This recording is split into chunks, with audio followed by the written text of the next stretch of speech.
Shabbat Shalom, welcome to our video on Parashat Vayechi. Yaakov Avinu on his deathbed gathers all his children and he gives every single one of them a unique blessing, a unique beracha. And he turns to the tribe of Dan and he blesses him. At the end of his blessing, he says these words to him. Lishuatecha kiviti Hashem. For your deliverance, I hope Hashem. What's he saying? This sounds more like a prayer than a blessing. Why is he saying that at the end of blessing to his son Dan? But I have another question. You know, the name of God appears throughout the Torah. The name Yud and Hey and Vav and Hey. Well, what's fascinating, for 2.5 parashiyot, we don't find the name of God. Parashat Vayechi, when Yosef goes into prison, that's the last time we find the name of God. Whatever Yosef did, Hashem made it successful. That's the last time the name Hashem appears. Not the whole Parashat Miketz, not the whole Parashat Vayigash. Finally here, in the blessing of the tribe of Dan, do we find these words, Yeshuatecha kiviti Hashem. And here's the first time the name of God appears. What does that mean? Why is it for 2.5 parashiyot there is no name of God?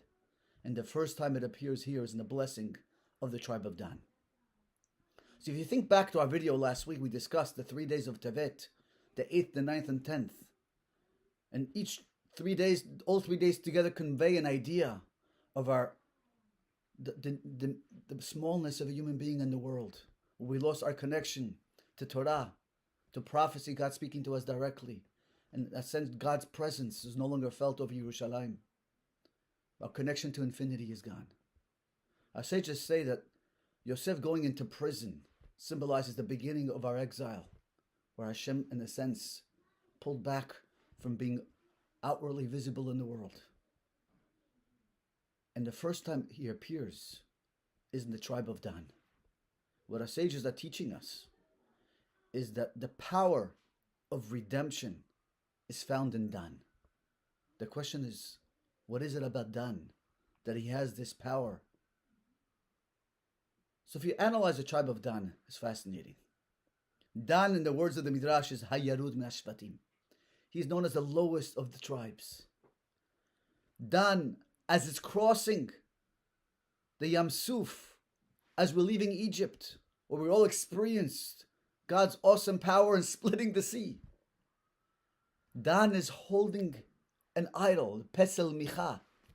He's holding an idol with them as they cross the sea. They were idol worshippers from the beginning.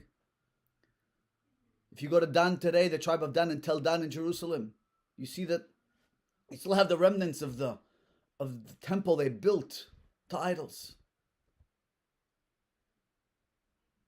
Dan was the lowest of the Shvatim and never really let go of their idols. But they're still a tribe, they're still part of the Jewish people. See, what's fascinating about Dan is, as opposed to all the other tribes, they have a portion in 2 parts of Israel. They have a portion in the north,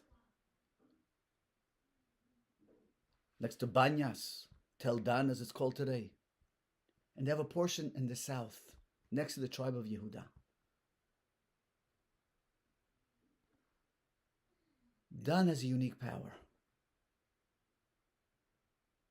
And that power is expressed in the month of Tevet. The Tur, based on the Sefer Yetzirah, writes that every single month corresponds to a tribe. And the month that corresponds to the tribe of Dan is the month of Tevet. The power of Dan is found in this month. See, Dan, with all its weakness, understands who he is. Understands he's the lowest of the tribes. He can't let go of his idols. But Dan has a tremendous power. Dan, no matter how low he is, he's always hoping to get out of that situation. So when Yaakov is blessing Dan, it wasn't a prayer. He was describing Dan's quality. Lishuatecha kiviti Hashem. For your deliverance, I hope, Hashem. Dan, no matter how low he is, what low state he's in, he understands who he is and his role in life, and he's trying to get out of it. He's trying to jump forth. And therefore, Dan is the only one that's compared to the tribe of Yehuda, which is the greatest of our tribes, where the kingdom and Malchut comes from. It says, Gur Aryeh Yehuda. Yehuda is compared to a lion. And the only other tribe that's compared to a lion is Dan. Dan, Gur Aryeh. The only two tribes that build the Mishkan is Betzalel from the tribe of Yehuda and Aholiav from the tribe of Dan. The lowest and the highest of tribes work together. Because through Dan, we reach greatness. The month of Tevet. Last week we took 3 days to focus on who we became. On the darknesses in the world. A world where Hashem is no longer visible. Our understanding of Torah is limited.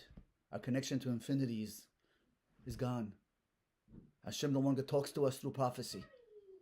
Recognizing that the state of the world, the state of human being is not where it should be.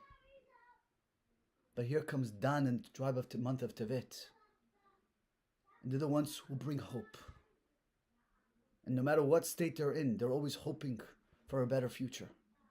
That's the power of Dan. And through Dan, we merit deliverance. Through the power that's latent in every single one of us of hope. No matter what situation we're in, we're always hoping and optimistic over a brighter future. That's the power of this month. And that's the power, that the gift that Yaakov gave Dan and Dan gave to the Jewish people. That through him we're always optimistic. And in the name of the Nevi'im, we're prisoners of hope. No matter what situation we find ourselves, we're optimistic and hopeful for a better future. Let the power of this month lift us up, raise us up, and B'ezrat Hashem, be zochet to be delivered from this pandemic, but ultimately the ultimate redemption. Shabbat Shalom.